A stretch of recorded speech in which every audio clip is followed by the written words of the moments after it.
शालिग्राम भगवान कैसे प्रकट हुए ये कथा भी लगभग सबको पता ही होगी, लेकिन दोहरा देते हैं। जलंधर नाम का एक राक्षस था। भगवान शिव के रोष से प्रकट हुआ था, क्रोध से। इतना तीव्र था कि उसको कोई सहन नहीं कर पा रहा था। तब समुद्र नारायण भगवान ने उसको स्वीकार किया, अपने अंदर समाविष्ट किया, और कालांतर में वो समुद्र से प्रकट हुआ, इसलिए वो समुद्र का पुत्र माना गया, जलंधर। लक्ष्मी जी उसकी बहन हुई, भगवान से लक्ष्मी जी का विवाह हुआ, इसलिए जलंधर भगवान का इनडायरेक्ट वे में साला भी लगता था। लेकिन भगवान पहले ही कह चुके हैं, शिव द्रोही मम दास कहावा, सो नर सपने हूं मोह न पावा। बहुत ध्यान से सुनते रहिएगा, एक एक प्रसंग, एक एक भाव। लक्ष्मी जी का भाई है, भगवान का साला है, समुद्र का पुत्र है, स्वयं महादेव के ही मस्तिष्क से प्रकट हुआ है, रोष से प्रकट हुआ है। लेकिन उसके मन में इच्छा प्रकट हो गई पार्वती जी के पातिव्रत को नष्ट करने की, और उसके लिए उसने शिव रूप धारण किया। लोग बाग भगवान पर प्रश्न उठाते हैं कि भगवान ने वृंदा के पातिव्रत धर्म को क्यों नष्ट किया। उससे पूर्व की कथा सुनना जरूरी है, क्योंकि जलंधर ने जो किया था वो पाप नहीं, वो महापाप की श्रेणी में आता है। महादेव का रूप धारण करके पार्वती जी का पातिव्रत नष्ट करने के लिए चला था। पार्वती जी कौन है? अगर महादेव से जलंधर प्रादुर्भाव हुआ तो महादेव उसके पिता हैं और पार्वती उसकी मैया है। अपनी ही मां के प्रति ऐसी भावना रख के चला है, तो पहले तो पार्वती जी का पातिव्रत नष्ट करने चला, ये महापाप। उसके बाद वह स्त्री भी कोई और नहीं है, उन्हीं की स्वयं की मैया है, जलंधर की मां लगती हैं पार्वती।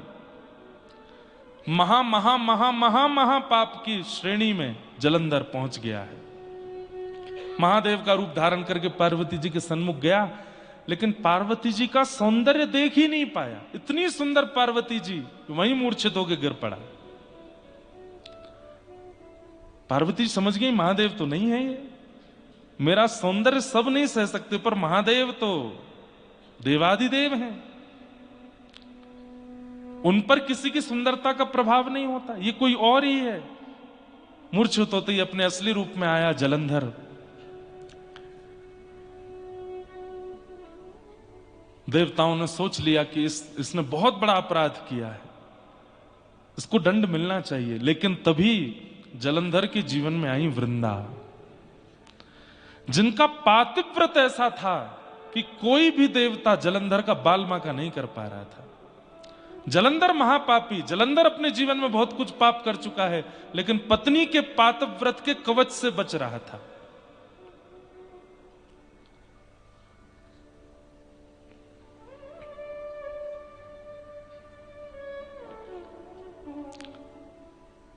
ठाकुर जी को जब ये बात पता चली तो भगवान बोले ठीक है, ये काम हम कर सकते हैं।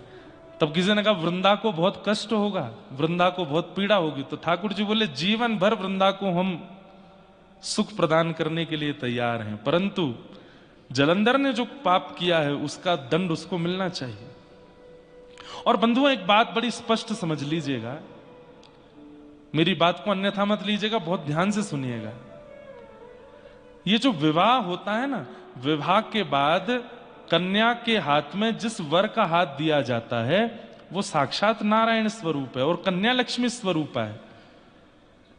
यदि कन्या उस वर के प्रति नारायण बुद्धि रख के, परब्रह्म बुद्धि रख के, पति परमेश्वर होते हैं ना, उनको परमेश्वर मान करके यदि सेवा करे और उनके प्रति कोई दोष ना रख के उनके प्रति पूर्ण समर्पण कर दे, तो भगवान कहते हैं जिस प्रकार लड्डू गोपाल की सेवा करते हैं, घर में राधा कृष्ण की सेवा करते हैं, जगन्नाथ जी की सेवा करते हैं, सेवा करते करते करते करते एक दिन मैं इतना प्रसन्न हो जाता हूं कि वह विग्रह की आवश्यकता नहीं होती, मैं स्वयं प्रकट हो जाता हूं।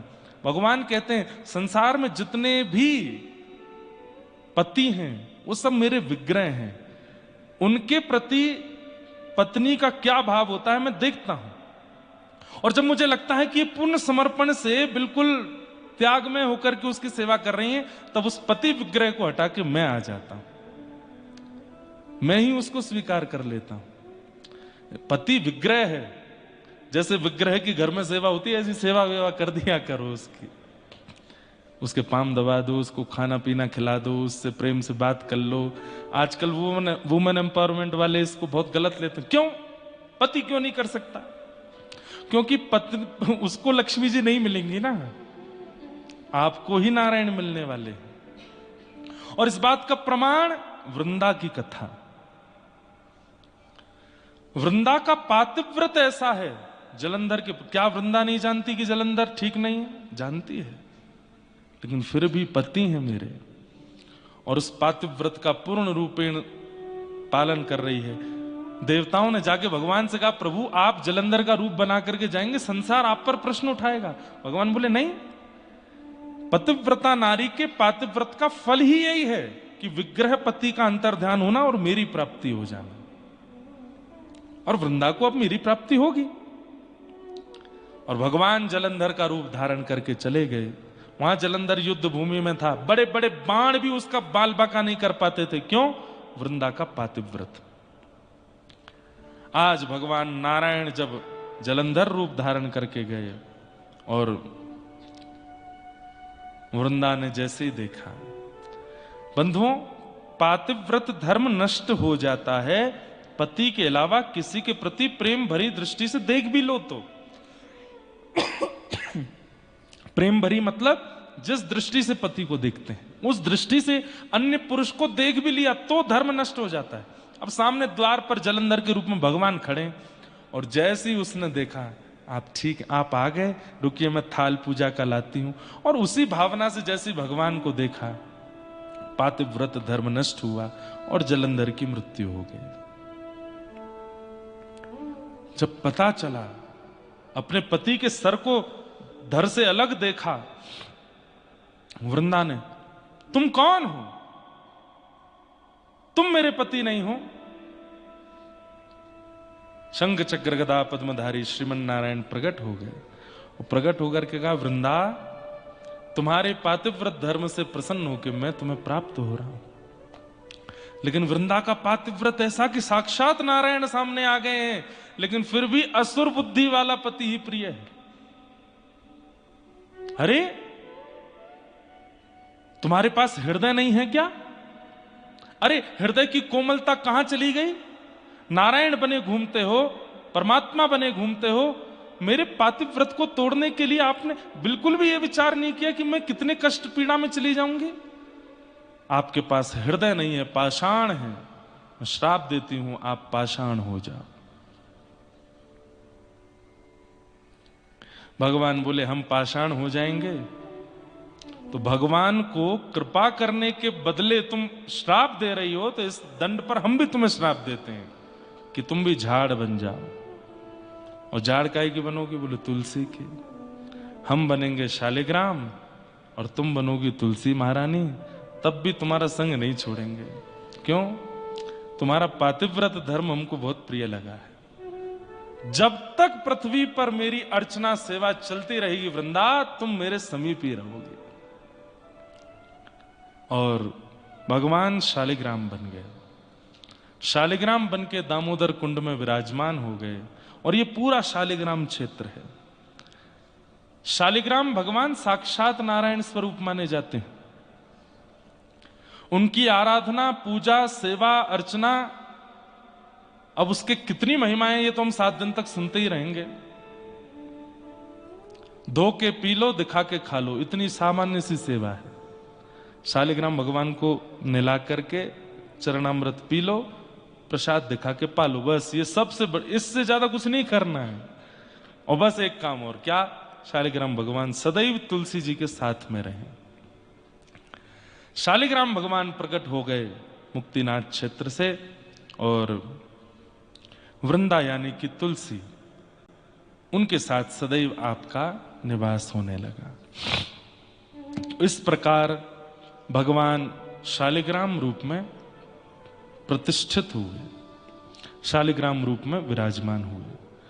अब यहां नेपाल में जो गंडकी मैया हैं, इनको कृष्ण गंडकी कहते हैं और आजकल की भाषा में काली गंडकी बोलते हैं। काली गंडकी आप देखेंगे तो गंडकी जी का जो जल भी है वो भी काला है, पर मूल नाम उनका कृष्ण गंडकी है। कृष्ण मतलब भी काला ही है, कृष्ण गंडकी। एक यहां श्वेत गंडकी भी है, एक श्वेत गंडकी है, एक कृष्ण गंडकी है। ये कृष्ण गंडकी है जो पूरे रास्ते हमको दर्शन देते आ रही थी। आप में से पता नहीं किसी ने, एक आध ने तो किए होंगे। जोमसोम जब आपने हवाई पट्टी पार करी, उसके बाद में बहुत बड़ी शालिग्राम शिला गंडकी जी में विराजमान थी। लगभग सबने दर्शन किए उस शिला के। हाँ, वो शालिग्राम शिला मैंने भी कल, और उनमें भी चक्रांकित था, चक्र विराजमान।